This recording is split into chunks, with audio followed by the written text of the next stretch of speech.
Imaginez un pays dépourvu d'aéroport, un endroit où l'on ne trouve ni base militaire, ni grande installation aérienne.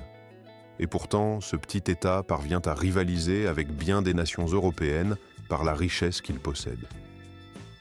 C'est précisément le cas d'Andorre, ce micro-État niché au cœur des montagnes, qui, malgré ses dimensions modestes, est considéré comme l'un des pays les plus prospères et surprenants du vieux continent.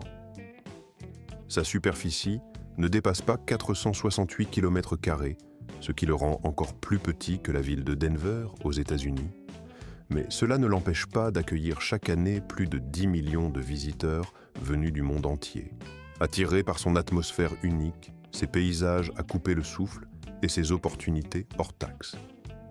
Ce territoire, situé stratégiquement entre la France et l'Espagne, possède une identité propre, façonnée par ses montagnes majestueuses qui entourent ses vallées verdoyantes.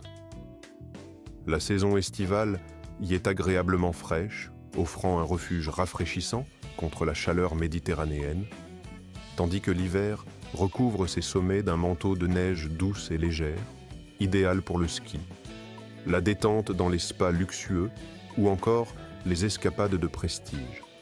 La population locale, qui comptait environ 82 686 habitants en l'an 2025, vit dans un contexte de prospérité remarquable, nourri par un système économique basé sur le commerce hors taxe, le tourisme haut de gamme et une fiscalité avantageuse. Ce qui rend cette enclave si exceptionnelle, c'est aussi son absence d'infrastructures aéroportuaires, de forces armées ou même de prisons, ce qui peut sembler étonnant pour un pays d'une telle envergure. Pourtant, Andorre affiche l'un des espérances de vie parmi les plus élevées au monde, approchant les 84 années, et ses citoyens jouissent d'un niveau de vie qui se classe parmi les plus élevés à l'échelle planétaire. Un véritable paradis pour ceux qui cherchent une vie calme, raffinée et empreinte de luxe, que ce soit les entrepreneurs, les artistes ou l'élite mondiale en quête de quiétude et de sécurité. La langue officielle du pays est le catalan, une particularité linguistique qui confère à Andorre une identité culturelle forte et authentique. Son drapeau, orné de rayures bleues, jaunes et rouges, symbolise à la fois la paix, la prospérité et la puissance qui émanent de ce petit territoire. Mais ce qui rend cette nation encore plus singulière, c'est son système de gouvernance exceptionnel. En effet, Andorre possède deux chefs d'État, le président de la République française et l'évêque d'Urgell en Espagne. Ce système bicéphale, unique au monde, confère à cette principauté un statut politique hors du commun, mêlant tradition et modernité dans un équilibre subtil. Au-delà de ses statuts diplomatiques et économiques, Andorre s'est imposée comme une destination de rêve, un lieu où le luxe et la sécurité se conjuguent pour offrir un cadre de vie hors du commun. Elle incarne à la fois le charme discret de l'Europe et une élégance intemporelle, attirant une clientèle cosmopolite en quête de raffinement et d'exception. Son nom évoque désormais bien plus qu'un simple territoire. Il incarne un symbole de prestige, de sécurité et de distinction, une véritable vitrine du meilleur de l'Europe dans sa forme la plus élégante et sophistiquée.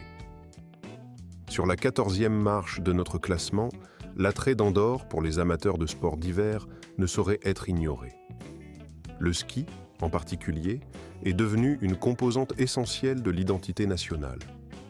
Alors que de nombreuses stations de renom, associées à la Suisse ou à l'Autriche, dominent la scène alpine, Andorre, nichée dans la chaîne pyrénéenne, offre une alternative plus tranquille mais tout aussi excitante. Sa station principale, Grande Valira, s'étend sur plus de 200 km de piste, soit plus que la longueur totale des routes de l'État du Delaware. Ici, les skieurs peuvent dévaler des pentes variées, adaptées à tous les niveaux, en profitant d'un enneigement abondant sans l'afflux constant de touristes, ou l'attente interminable aux remontées mécaniques que l'on connaît dans d'autres Alpes. C'est véritablement le cœur de la saison hivernale en Andorre. Un lieu où l'on peut se laisser emporter par la magie de la neige fraîche tout en évitant la foule et le tumulte qui caractérisent parfois les stations de ski plus célèbres. Dans cette région où le ski dépasse largement la simple pratique sportive pour devenir un véritable art de vivre, chaque hiver, le village de Grand Valira se métamorphose en un théâtre enchanté, un véritable festival de la neige qui attire chaque année des visiteurs venus du monde entier.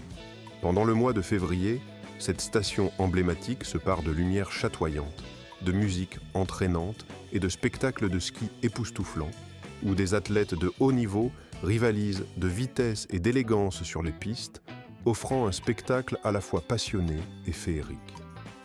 La neige, omniprésente, devient alors un décor vivant, un lieu où se mêlent joie, adrénaline et art, dans une célébration collective de la blancheur immaculée de l'hiver.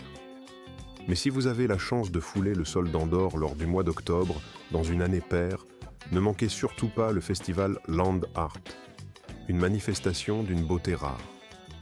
Ici, des artistes venus de toute l'Europe exploitent la nature pour créer des œuvres éphémères, où la neige, les rochers et la terre deviennent autant de toiles naturelles, sculptées avec patience et ingéniosité au cœur même des montagnes majestueuses. Ces installations, souvent grandioses et poétiques, traduisent un dialogue subtil entre l'homme et la nature, un échange silencieux qui invite à la contemplation et à la réflexion.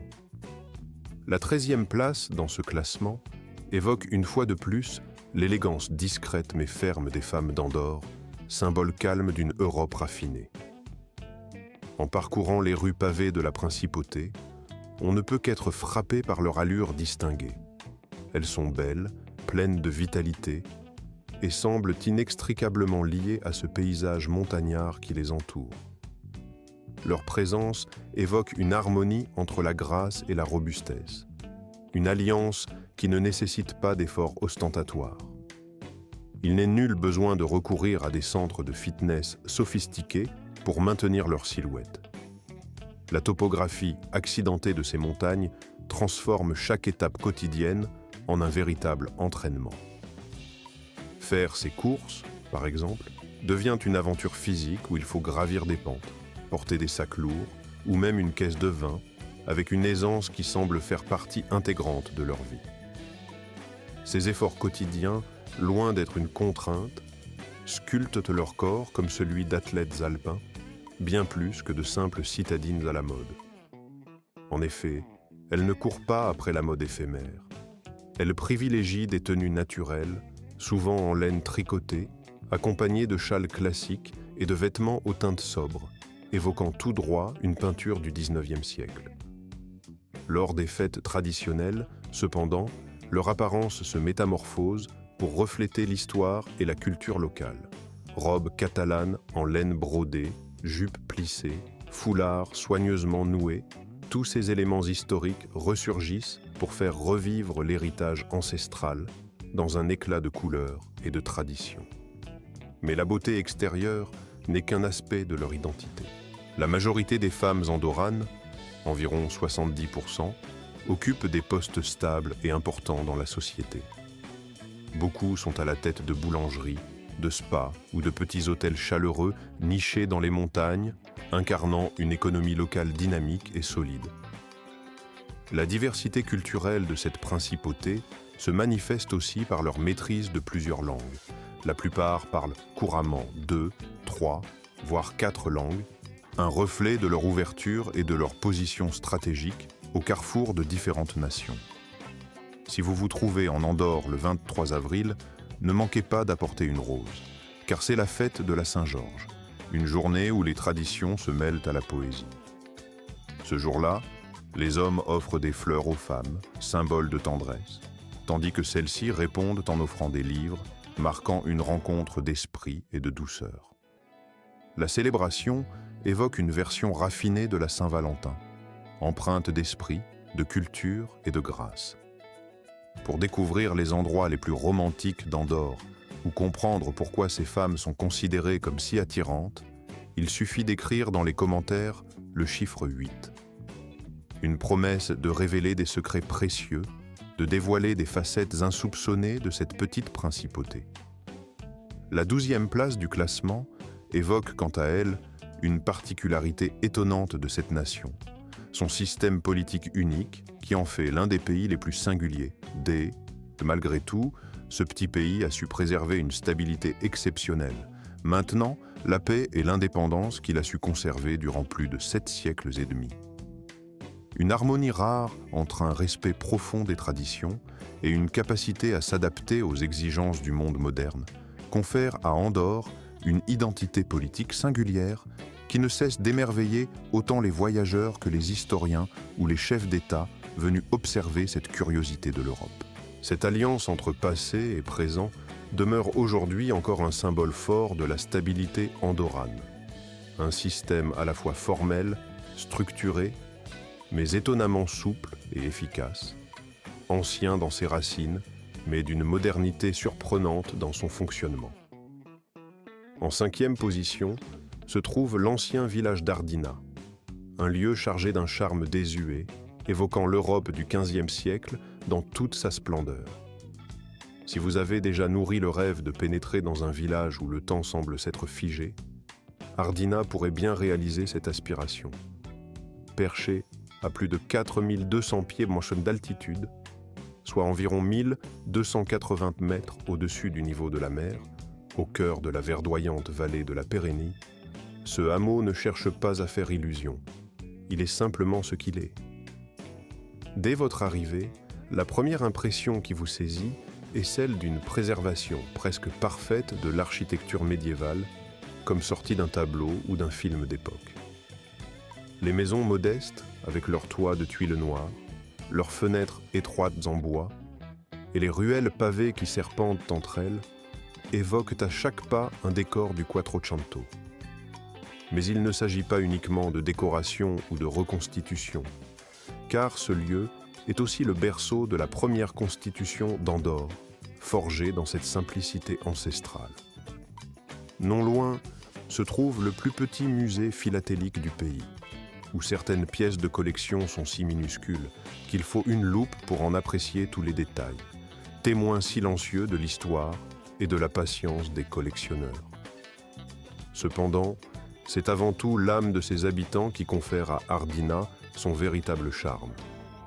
La vie s'y écoule au rythme lent de la tradition, sans précipitation ni agitation. On peut croiser une vieille femme assise sur un banc, concentrée sur son tricot, ou un jeune cuisinier préparant un trinchat, un plat traditionnel, dans une taverne qui domine la vallée, offrant une vue imprenable sur les montagnes environnantes. Ici, chaque coin de rue, chaque pierre, semble raconter une histoire, chaque instant semble suspendu dans le passé. Ardina dégage une atmosphère de calme, d'intemporalité. Un lieu que l'on quitte avec la sensation d'avoir pénétré dans un tableau vivant, une scène d'un autre siècle. Un endroit à la fois paisible, intemporel et profondément inoubliable. En 10e position se dévoile la danse traditionnelle de Baldel Marache, une expression culturelle que l'on peut découvrir lors des grandes festivités estivales dans des localités telles que Ardina ou Encamp. Lors de ces fêtes, il est impossible de passer à côté de l'une des danses folkloriques les plus anciennes et raffinées d'Europe, le Baldi Santa Anna. Son origine remonte au XVe siècle et elle rassemble des participants de tous âges qui se donnent la main pour former un cercle lent et gracieux. La musique qui l'accompagne, douce et envoûtante, se compose d'un accordéon et d'une flûte en bois, jouant une mélodie presque magique, comme un écho du passé. La cadence lente et harmonieuse invite à la rêverie, à la nostalgie d'un temps où la vie semblait plus simple, plus authentique. La danse s'intègre parfaitement au charme serein des montagnes de la Pérénie, renforçant l'atmosphère de quiétude qui émane de ce lieu. Les participants, qu'ils soient enfants ou personnes âgées, tournent en douceur, comme transportés dans une autre époque, au cœur d'un village vivant où chaque mouvement semble évoquer la mémoire collective. Les costumes traditionnels accentuent cette atmosphère d'authenticité. Hommes en chemise blanche, ceinturés de rouge, pantalons courts, et femmes en longue jupe, chemisiers en dentelle, tabliers brodés, tous dans une harmonie de couleurs et de textures qui renforce le caractère historique de la scène. Tout cela se déroule sous le regard des montagnes enneigées, entourées de fleurs sauvages et de vieilles maisons en pierre, créant un tableau digne. Les festivals les plus insolites d'Europe se déploient dans le petit royaume d'Andorre, un pays souvent perçu comme un lieu de passage ou de stationnement, mais qui recèle en réalité des trésors culturels étonnants. Beaucoup pensent qu'un si petit territoire ne peut pas abriter une multitude de fêtes et de célébrations colorées, mais ils se trompent lourdement.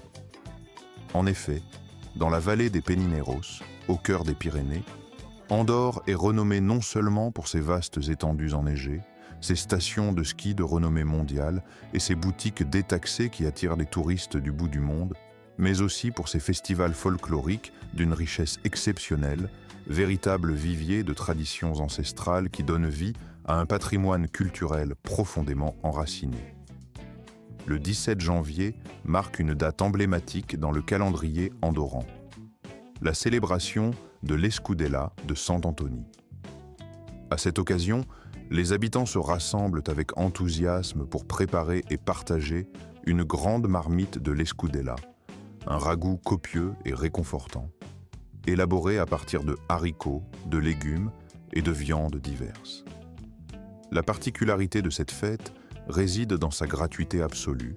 Tous, qu'ils soient locaux ou visiteurs, convergent vers la place centrale pour savourer, dans une ambiance conviviale, ce plat chaud qui chasse le froid hivernal. La convivialité prime, et nul besoin de dépenser un sou pour participer à cet instant de partage authentique. Lorsque le soleil commence à décliner derrière les montagnes, la scène change, prenant des allures de conte de fées. La fête se mue en un spectacle féerique où danses enflammées et masques traditionnels scintillent sous la voûte étoilée. Les flammes dansent au rythme de musiques ancestrales, illuminant la nuit d'un éclat mystérieux et chaleureux. La magie opère, mêlant tradition populaire et atmosphère de rêve, dans un décor naturel qui semble tout droit sorti d'un vieux récit.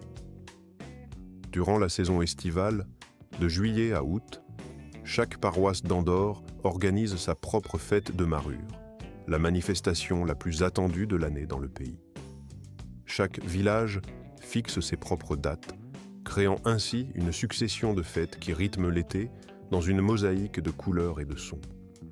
Ces festivals sont des véritables carnavals de vie où défilent processions, danses, concours de tir à la corde et même des corridas en bois, un spectacle ludique et traditionnel. La fête n'est pas simplement un divertissement, elle devient une occasion unique de revivre la culture locale à travers des danses de mariage anciennes, vêtues de costumes pyrénéens aux couleurs vives. Ces tenues traditionnelles, avec leurs jupes amples, leurs gilets brodés et leurs motifs évoquant un passé lointain, donnent aux célébrations un air de tableau vivant, de pièces de musée en mouvement. Pour les habitants, ces festivités incarnent plus qu'une simple distraction. Elles sont une véritable expression de leur joie de vivre, un hommage sincère à leur héritage culturel. Une fois que l'on a participé à ces événements, il devient difficile de s'en détacher. Le sentiment d'appartenance, la chaleur humaine et la convivialité transforment chaque rencontre en une expérience chaleureuse, où même les étrangers deviennent en un instant membres d'une grande famille. Passons maintenant à une autre facette de la vie andorrane, celle qui tourne autour d'une tradition quotidienne profondément ancrée dans leur identité. La dégustation du café. Imaginez une tasse de 3 petites tasses, un rituel qui fascine autant qu'il dépayse. En Andorre, le café n'est pas simplement une boisson, il constitue un véritable rite social, un moment de pause précieux dans le tumulte de la journée.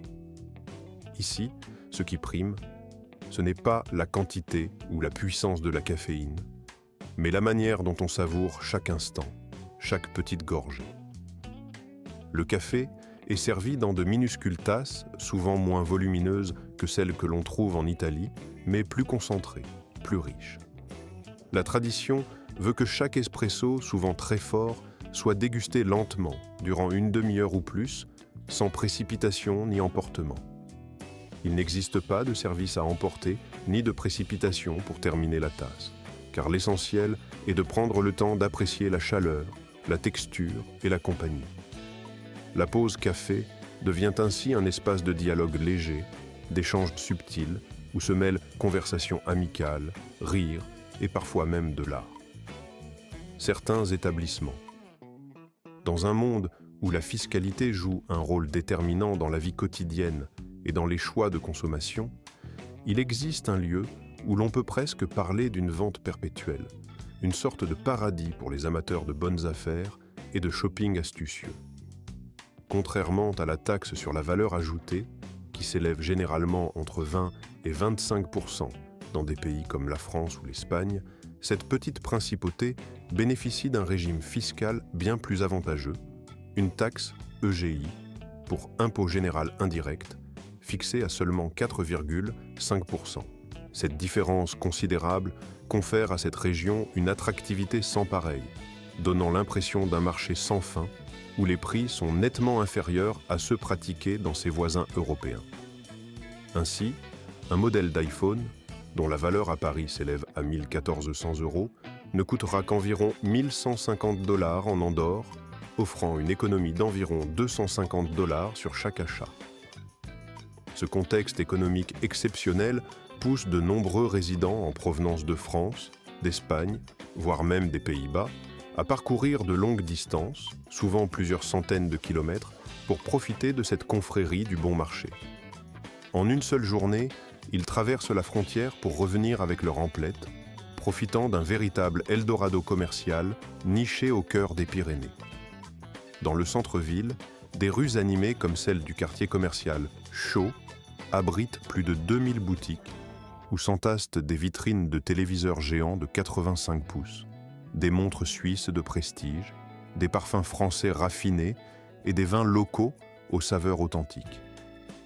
Le commerce, qui représente plus de 60% du produit intérieur brut de la principauté, est véritablement le moteur économique de cette petite nation.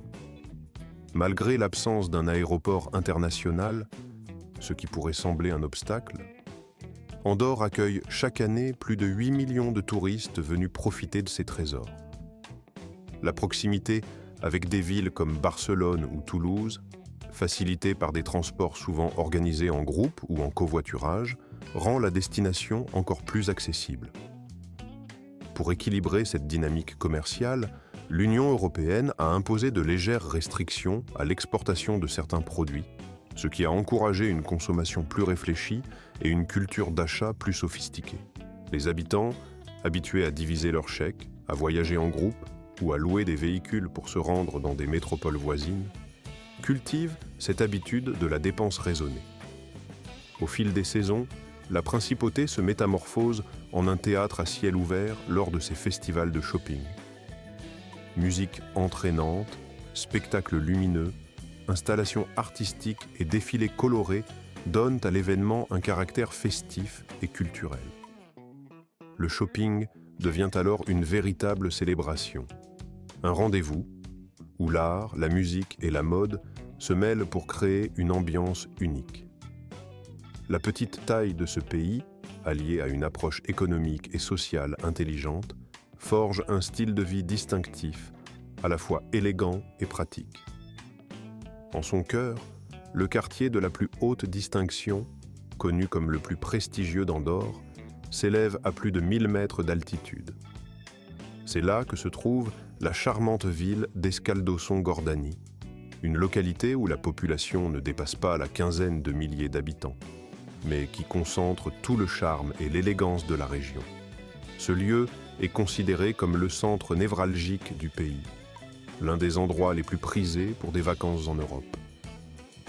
Au sommet de cette cité se dresse Caldea, le plus grand centre thermal d'Europe, un gigantesque édifice de verre culminant à près de 260 pieds de haut, évoquant un château de cristal émergeant des montagnes.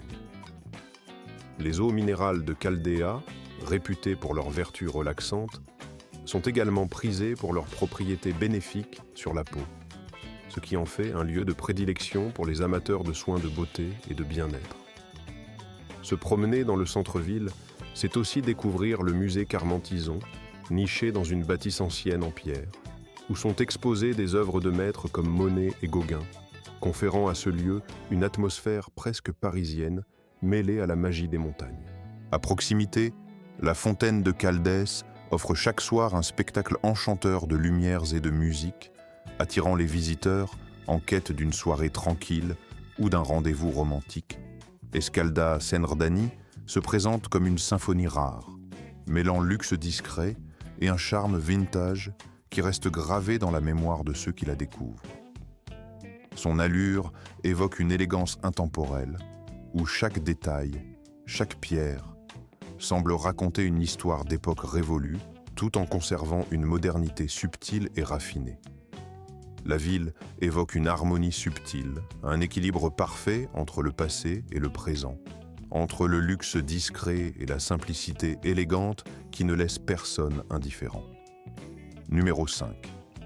Andorra, ce petit pays niché dans une péninsule enchanteresse, se distingue par une particularité étonnante. Il y a ici plus de véhicules qu'habitants. Avec une population inférieure à 80 par an à 1000 âmes, le territoire abrite à peu près 100 000 véhicules immatriculés, ce qui place ce lieu parmi les endroits au monde où la densité automobile par habitant est la plus élevée. La raison en est simple. Grâce à des taxes d'importation particulièrement faibles, il devient possible d'acquérir ici des voitures de luxe ou des voitures de sport européennes à un prix largement inférieur à celui pratiqué dans des métropoles comme Paris ou Barcelone. Les réductions varient généralement entre 15 et 25%, ce qui constitue une incitation majeure pour les amateurs de belles mécaniques. Malgré cette profusion de voitures, Andorra jouit d'une réputation enviée pour sa tranquillité et son ordre public. Ici, les klaxons sont rares, et les embouteillages, qui sont souvent la hantise des grandes villes, sont quasiment inexistants. Les routes, soigneusement entretenues, serpentent avec grâce dans un paysage qui invite à la contemplation, offrant des parcours sinueux et lisses, parfaits pour les amateurs de vitesse et de sensations fortes. Chaque déplacement devient alors une promenade photographiable, une véritable carte postale vivante. Bien que l'Andorre ne possède ni réseau ferroviaire ni autoroute à grande vitesse, sa configuration géographique, couplée à une infrastructure ingénieusement pensée, rend la vie quotidienne étonnamment facile.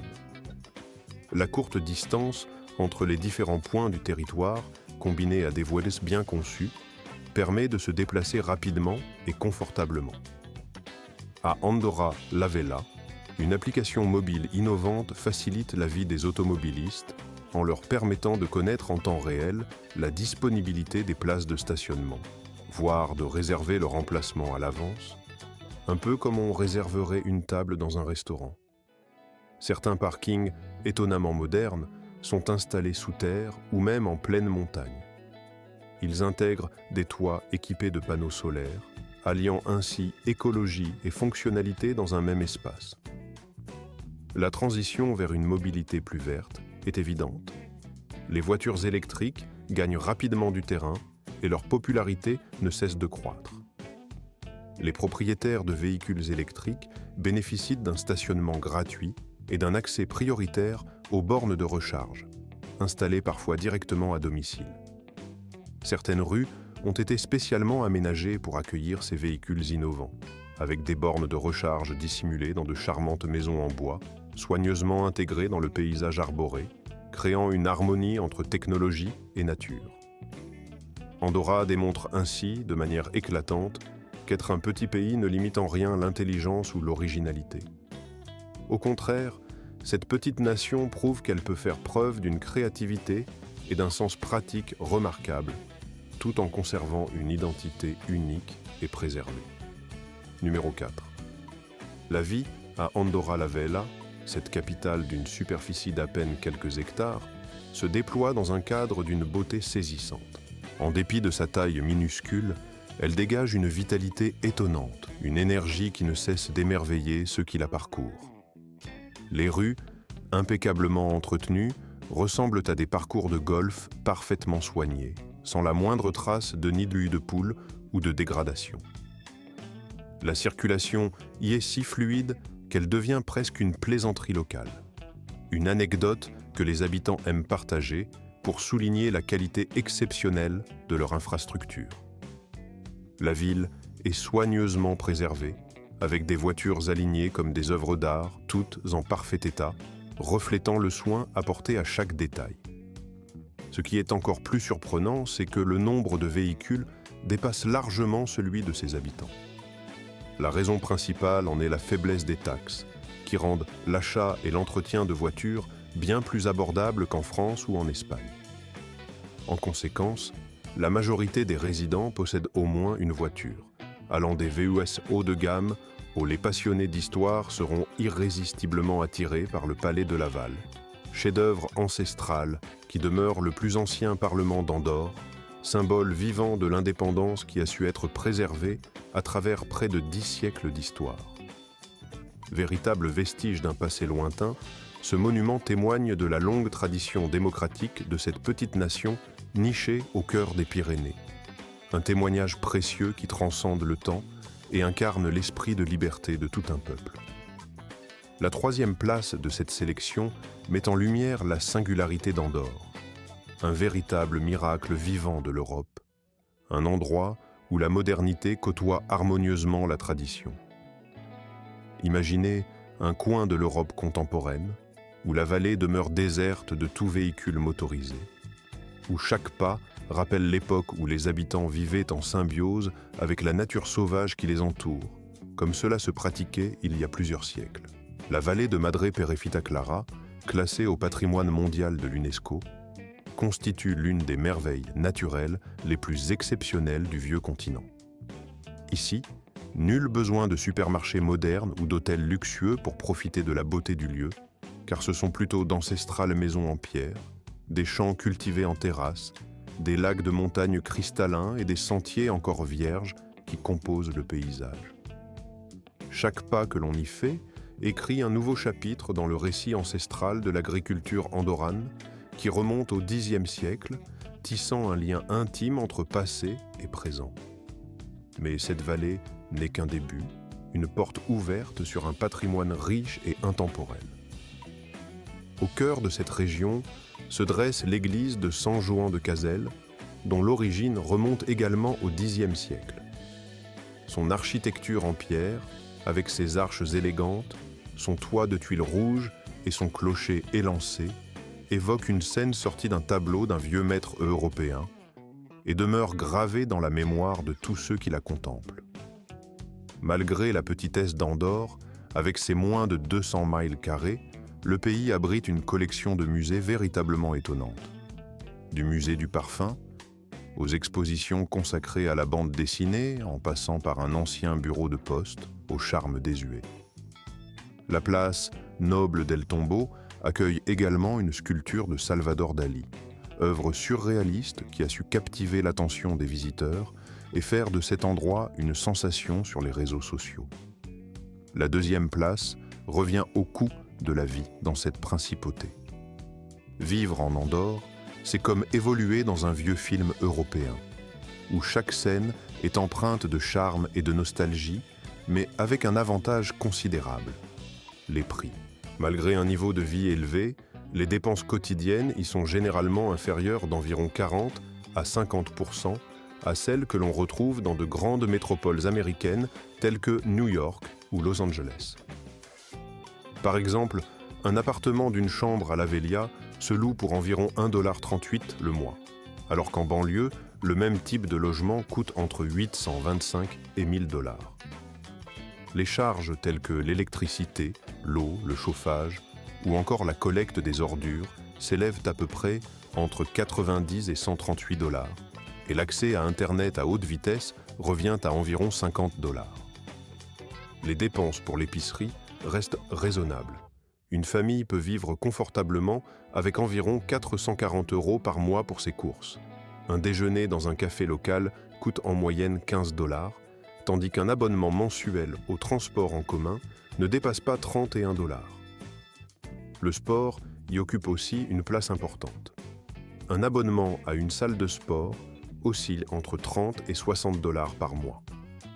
Les services médicaux et dentaires jouissent d'une excellente réputation pour leur qualité, tout en restant moins coûteux que dans nombre d'autres pays européens. En somme, il est tout à fait envisageable de mener une vie agréable et confortable en Andorre, pour un budget compris entre 1600 et 1800 dollars par mois. Peut-être souhaitez-vous y poser vos valises. Si c'est le cas, n'hésitez pas à choisir cette option. Dans le cas contraire, indiquez 0 et partagez votre avis dans les commentaires. La première place de cette liste est consacrée au trésor culinaire d'Andorre. Lorsqu'il s'agit de gastronomie, ce petit pays est un véritable carrefour où se mêlent saveurs montagnardes, héritage culturel et hospitalité chaleureuse, présents dans chaque plat traditionnel. Ce petit pays, niché au cœur des montagnes, refuse de suivre aveuglément les tendances mondiales en matière de restauration rapide qui déferlent sur tant d'autres régions.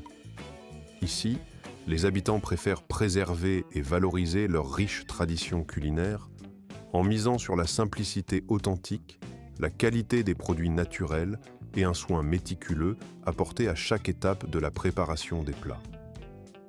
Il est surprenant de constater qu'en Andorre, on ne trouve pas de restaurant McDonald's. Et pourtant, cette absence ne se remarque même pas, tant la gastronomie locale s'impose d'elle-même. Les hamburgers artisanaux, élaborés avec soin par des artisans locaux, constituent une véritable redécouverte du goût, avec leur viande de bœuf provenant des élevages de la région, leur fromage au lait de brebis, riche et parfumé, et leur pain fait à la main, croustillant à l'extérieur et moelleux à l'intérieur. Ces créations culinaires incarnent le style rustique et authentique qui caractérise la culture andorrane, offrant une expérience bien plus savoureuse que celle des fast-foods industriels. Lorsque l'hiver s'installe, la chaleur et la convivialité prennent une autre dimension avec des plats réconfortants, comme la skudelje, une soupe de fête nationale aux saveurs profondes de viande mijotée et de légumes frais. Depuis des siècles, cette recette a traversé les générations, se transmettant de parents à enfants, conservant ainsi le goût authentique de l'histoire et du patrimoine culinaire de la principauté. La skudelje n'est pas simplement un plat, mais un symbole vivant de l'attachement profond de la population à ses traditions, un véritable héritage façonné par le temps et l'amour de la cuisine familiale. Un autre plat qui trouve une place privilégiée dans le cœur des habitants est le trincha, un mélange copieux et rassurant de pommes de terre, de choux et de charcuterie. Parfait pour affronter les rigueurs de l'hiver, il évoque la simplicité chaleureuse d'une cuisine qui rassemble autour d'une table, partageant des saveurs généreuses et authentiques. Lors des week-ends, nombreux sont ceux qui quittent la ville pour se rendre dans la forêt, où ils organisent des pique-niques en plein air, apportant avec eux du vin doux léger, du fromage fait maison, et le fameux kokumasgada, un pain plat traditionnel réservé aux jours de fête. Ce pain, préparé uniquement lors des occasions spéciales, symbolise la convivialité et le lien fort qui unit la communauté à ses traditions ancestrales. En Andorre, la nourriture dépasse la simple fonction de nourrir le corps. Elle devient un véritable mode de vie, un vecteur d'identité et de cohésion sociale. Elle forge des liens entre les gens, maintient vivante la mémoire collective et préserve la richesse culturelle de ce pays étonnant, niché au cœur de l'Europe. La gastronomie locale évoque cette harmonie entre passé et présent, entre nature et savoir-faire artisanal, qui donne à cette petite nation son caractère si particulier. J'espère que cette immersion dans le patrimoine culinaire d'Andorre vous a plu.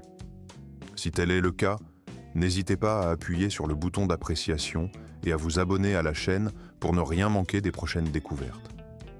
Votre soutien est précieux. Il nous permet de continuer à explorer, à raconter et à célébrer la diversité des cultures. Pensez également à regarder la prochaine vidéo qui s'affiche à l'écran, car je suis convaincu qu'elle saura également vous captiver et vous enrichir. N'oubliez pas de laisser un commentaire pour nous indiquer le pays ou la région que vous souhaitez voir explorer ensuite. Merci infiniment pour votre attention et à très bientôt pour de nouvelles aventures culinaires et culturelles.